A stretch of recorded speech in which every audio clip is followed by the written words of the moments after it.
बहुत सारे non resident Indian उनका इंडिया में आने का प्लान होता है और इंडिया में आने के बाद उनको एक चीज़ चाहिए होती है, वो होती है कि हमारा खुद का जैसा बाहर के सिटी में उनका बड़ा घर था, उसी तरह का एक फार्म हाउस अगर उनको इंडिया में मिल सकता है क्या।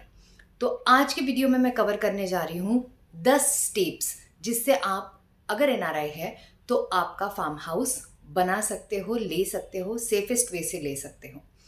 हाय, माय नेम इज़ रेशमा हाजीते। मैं रियल एस्टेट में इन्वेस्टमेंट एक्सपर्ट हूँ। मैंने पिछले 14 साल में 1450 से भी अधिक लोगों का फार्म हाउस लेने का सपना पूरा किया है। सबसे पहली स्टेप, अगर आप एनआरआई है और आप फार्म हाउस लेने की सोच रहे हैं तो इम्पॉर्टेंट, आप पहले आपका बजट डिसाइड कीजिए, क्योंकि बजट बहुत क्रिटिकल होता है। एग्रीकल्चर लैंड लेने के लिए, उसके ऊपर फार्म हाउस बनाने के लिए कोई भी तरह का डायरेक्ट फंडिंग नहीं होता है, इसलिए बजट क्रिटिकल रोल प्ले करता है। सेकंड, आपने लोकेशन आपको कौन सा चाहिए वो फ्रीज करना ज़रूरी है। बहुत बार ये होता है कि हमें ये पर्टिकुलर एरिया पसंद आता है इसलिए, या फिर हमें डैम का व्यू चाहिए, हमें माउंटेन व्यू चाहिए, हमें वैली व्यू चाहिए, वो डिसाइड करना ज़रूरी है, क्योंकि उस तरह से हमें शॉर्टलिस्टिंग ऑप्शंस इजीली मिल जाते हैं। Third, get the options. Obviously आप दूसरे कंट्री में रहते हो तो आप ऑनलाइन सर्च कर सकते हो। लोकली आप जो एजेंट हैं उनके नंबर निकाल के उनसे आने से पहले बात कर सकते हो। एंड थर्ड वे, कि आप जब इंडिया में आओगे तब एक्चुअल विजिट करके वो एरिया का लोकल मार्केट भी आप स्टडी करके वहाँ से भी ऑप्शन निकाल सकते हो। Fourth, actual location visit. आपने जो भी लोकेशंस निकाले हैं वहाँ पे जाके विजिट करना ये बहुत क्रिटिकल होता है, स्पेशली फॉर फार्म हाउस, क्योंकि ये इन्वेस्टमेंट ओरिएंटेड प्रोडक्ट नहीं है। साइट विजिट करते वक्त आपने कुछ चीज़ें देखनी चाहिए कि साइट किस तरह से है, प्लेन है, फ्लैट है, कुछ टेरेन है, उसके अंदर कंटूर बहुत हेवी है क्या, उस हिसाब से आपकी प्रायोरिटी के हिसाब से वो मैच हो रही है क्या, साइट के ऊपर पानी है क्या, इलेक्ट्रिसिटी है क्या, प्रॉपर रोड अवेलेबल है क्या वहाँ तक जाने का। ये सब चीज़ों के पैरामीटर्स के ऊपर आपने साइट विजिट के टाइम टिक करना चाहिए और it will help you for the shortlisting part. Next, fifth step is all about legal check. एक बार आपने शॉर्ट लिस्टिंग ऑप्शन होता है, शॉर्ट लिस्टिंग यानी आपने 10 प्लॉट देख लिए, उसमें से 2 शॉर्ट लिस्ट कर रहे, जो आपके बजट, लोकेशन और आपकी पर्सनल प्रायोरिटीज के हिसाब से परफेक्टली मैच हो रहे हैं।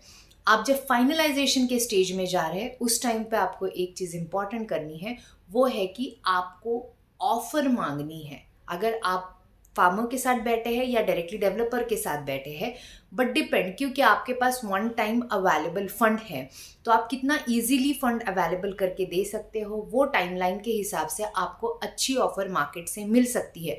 तो शॉर्टलिस्टिंग स्टेज में बहुत अच्छी तरह से ध्यान रखिए कि आप शॉर्टलिस्ट करते वक्त फाइनल ऑफर आपके पेमेंट शेड्यूल के हिसाब से लिंक कीजिए। अभी हमने लैंड फाइनल कर ली। 6 स्टेप आती है लीगल चेक। दो आपको लैंड पसंद आई, आपने फाइनल करने के लिए जा रहे हैं, फिर भी लीगल में कुछ भी प्रॉब्लम निकल सकता है, और अगर प्रॉब्लम आता है तो ऑब्वियसली आपने लैंड ट्रांजैक्शन आगे नहीं जाना चाहिए। तो legal check, appointing a lawyer, next important step. Seventh, एक बार आपका लीगल क्लैरिटी आ गया तो आपने सेल डीड करना चाहिए। Sale deed is a final registered document. बहुत सारे एग्रीकल्चर लैंड लोग ओनली एग्रीमेंट टू सेल के ऊपर लेते हैं। एग्रीमेंट टू सेल पे आपके नाम पे प्रॉपर 7/12 नहीं चढ़ता है, इट्स अ टेम्पररी डॉक्यूमेंट। तो फाइनल डॉक्यूमेंट आपका जब हो रहा है उसी वक्त आपने डेवलपर को पूरा पैसा देना चाहिए, उससे पहले एंटायर अमाउंट ट्रांसफर नहीं करनी चाहिए। 8 step in the entire process is, अभी आपने लैंड आपके नाम पे कर लिया, आपके नाम का 7/12 हो गया। 8वीं स्टेप आती है एक्चुअली फार्म हाउस का डिजाइनिंग एंड कंस्ट्रक्शन पार्ट। तो I am talking about the structure of the farm house. तो एक्चुअल में आपको उस टाइम आर्किटेक्ट लगेंगे, कॉन्ट्रैक्टर लगेंगे, कुछ कुछ डेवलपर होते हैं जो एंड टू एंड फैसिलिटी भी देते हैं कि आप डिज़ाइन भी हम आपको प्रोवाइड करेंगे, आपको चाहिए तो कस्टमाइज भी कर लेंगे और आपको हम पूरा स्ट्रक्चर बना के देंगे। तो आप उसमें आपने डिफाइन करना चाहिए, क्योंकि आप रिमोटली ऑपरेट कर रहे हो, माइट भी आपका ये कंट्री में उतना आना नहीं होगा इंडिया में, तो आपने नॉर्मली लॉक एंड की वाला ऑप्शन के लिए जाना चाहिए।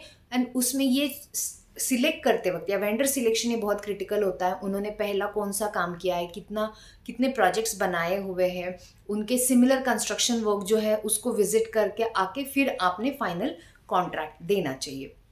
9 स्टेप, एक बार आपका स्ट्रक्चर बन गया तो interior is the 9th step. Interior में भी अलग अलग तरह के इंटीरियर्स आते हैं, किस तरह का इंटीरियर आपको चाहिए उस तरह का आपने सिलेक्शन करना चाहिए। तो मॉडर्न है, रस्टिक है, या फिर आपको कंटेम्पररी लुक चाहिए, लग्जरी, अल्ट्रा लग्जरी, उस तरह से मटेरियल सिलेक्शन होते हैं। मेक श्योर आप यहाँ पे नहीं हो या आपका आना जाना उतना फ्रिक्वेंटली नहीं है, तो आप जो भी वेंडर सिलेक्ट कर रहे हो वो ऑनलाइन में फेमिलियर हो, और ऑब्वियसली उनको चीज़ों का नॉलेज हो, उनकी प्रायर डिलीवरीज आपने देख के आनी चाहिए। And 10th and important step जो आपके फार्म हाउस में बहुत सारी ब्यूटी ऐड करता है वो है लैंडस्केप, क्योंकि open spaces create the entire atmosphere of the farm house. तो आपको उसमें क्या क्या डालना है, गजीबो चाहिए, वॉकवे चाहिए, वाटर बॉडी चाहिए, सैंड पिट चाहिए, या आपको किचन गार्डनिंग या छोटा सा होम गार्डनिंग बनाना है, ये सब चीज़ें आपने उसमें ध्यान में रखनी चाहिए। लैंडस्केप डिज़ाइनर, लैंडस्केप आर्किटेक्ट, ये सबका इसमें रोल आता है।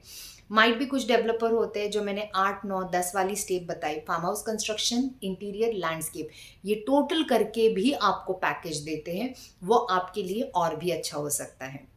आप अगर फार्म हाउस के अंदर इन्वेस्टमेंट देख रहे हैं तो you can get in touch with us. Thank you so much.